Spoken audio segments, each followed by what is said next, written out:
ગાંધીનગરમાંથી 3 આતંકી પકડાયા. ગુજરાત એટીએસને અડાલજમાંથી મોટી સફળતા મળી છે.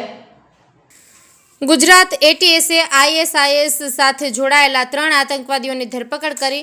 2 દિવસ પહેલા આંધ્રપ્રદેશમાં અડાલજ ટોલ પોસ્ટ નજીક એક વાહનમાંથી તેમની ધરપકડ કરવામાં આવી હતી.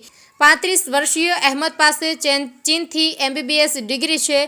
તેઓ લખનઉ, દિલ્હી અને અમદાવાદ જેવા સ્થળોએ શસ્ત્રો વેચતા હતા.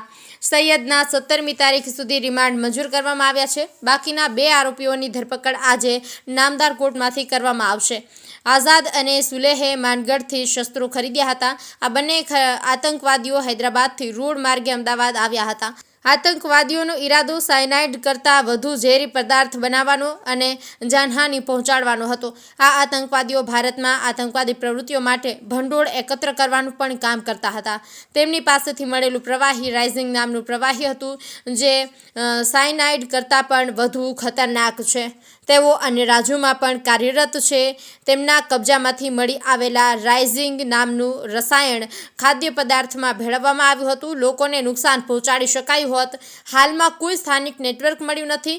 10 દિવસની વિનંતી પછી વધુ માહિતી મળી શકે છે. ચીનમાં અભ્યાસ કરી ચૂકેલા આતંકવાદી ડોક્ટરનો ઈરાદો રાસાયણિક હુમલો કરવાનો હતો. તે છેલ્લા 1 વર્ષથી વિવિધ સ્થળોએ જાસૂસી કરી રહ્યો હતો. હથિયાર સાથે એક આતંકી પકડી લેવામાં આવ્યો અને એની ગુજરાત એટીએસ દ્વારા કડક પૂછપરછ બાદ બીજા 2 પકડાયા. આમ કુલ 3 આતંકીઓને પકડી પાડવામાં આવ્યા અને પકડાયેલા 3 આતંકીઓ પાસેથી 3 પિસ્તોલ અને 30 જેટલા જીવતા કારતૂસ કબજે કરાયા છે. ત્રણેય આતંકી ISKP એટલે કે ઇસ્લામિક સ્ટેટ ખોરાસન પ્રોવિન્સ નામના જેહાદી સંગઠન સાથે જોડાયેલા હોવાનું જાણવા મળ્યું છે. આ 3 આતંકીઓને પકડી પાડવામાં ગુજરાત એટીએસને ખૂબ મોટી સફળતા મળી છે. અહેવાલ હરગોવન ચૌહાણ, ખબર બનાસકાંઠા ન્યૂઝ.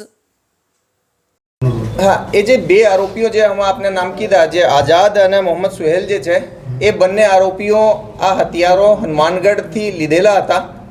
એ લોકો પણ ના જણાવ્યા મુજબ પણ એ હથિયારો એ લોકોએ એક લોકેશન ઉપરથી પિક કર્યા હતા અને આ લોકેશન ઉપર ડ્રોપ કર્યા હતા.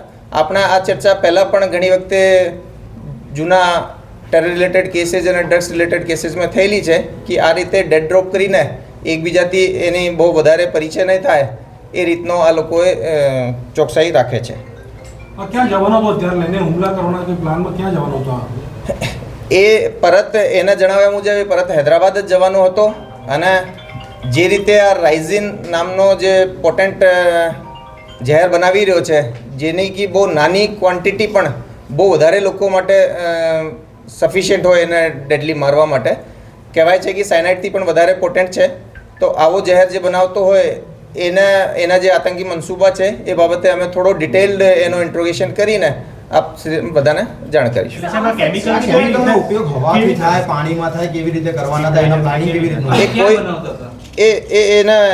એ હૈદરાબાદમાં જ બનાવતો હતો અને એનો જે ઉપયોગ છે એ ઉપયોગ એને કન્ઝ્યુમ કરવાથી કોઈ પણ રીતે તમારે બોડીના ઇન્ટરનલ એમાં આવે, એ ગેસ મારફતે તમે ઇન્હેલ કરો કે પાવડર ફોર્મમાં જનરલી હોય છે અને આ ફૂડ યા કોઈ પણ રીતે તમારે બોડીમાં જાય તો એ બહુ ડેડલી હોય છે. હથિયાર જે છે હનુમાનગઢથી હથિયાર આવ્યું છે. પિસ્ટલ ક્યાંની છે? મેડ ઇન ભારત મતલબ અહીંયાની છે કે પાકિસ્તાનથી શું છે? આ બાબતે નહીં કહી શકું, કારણ કે એક ગ્લોક અને બેરેટા જનરલી ફોરેન મેડ હોય છે અને જે હનુમાનગઢ છે એ થોડો બોર્ડરની નજીકનો જિલ્લો છે. તો હવે હાલમાં એનો જે ઉદ્ગમ જે છે એ ક્યાંથી થયો છે એ બાબતે ફર્ધર તપાસ પછી અમે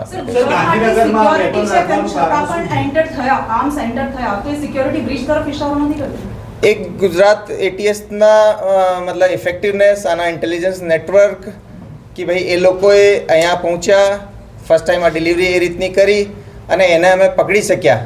જબકી કે એ લોકો ટ્રેન મારફતે આવ્યા હતા, એક માણસે એમાં બાય રોડ આવ્યો હતો.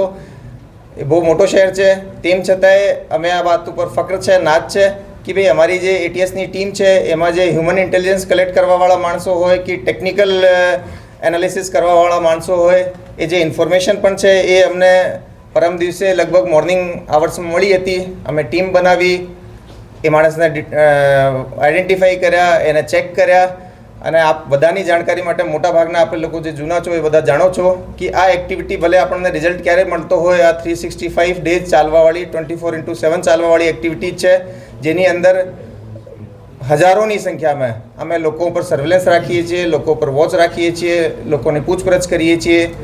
જે પોલીસિયા તરીકેથી આપણે ટેકનિકલ રાહે કરી શકીએ, કોઈને પૂછપરછ કરી શકીએ, ઇન્ફોર્મર્સનું નેટવર્ક કરી શકીએ.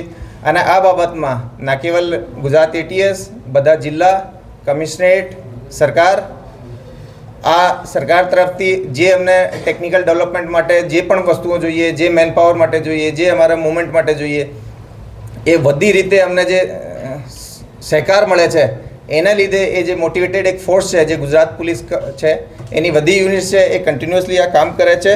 તો આ બેસિકલી જે કેસ થયો, એ માણસ આવ્યો, એ 6 તારીખ રાત્રે અહીંયા પહોંચ્યો હતો, અમને આ ઇનપુટ મળ્યો અને 7 તારીખે રાત સુધીમાં અમે આના ઉપર કેસ પણ કર્યા.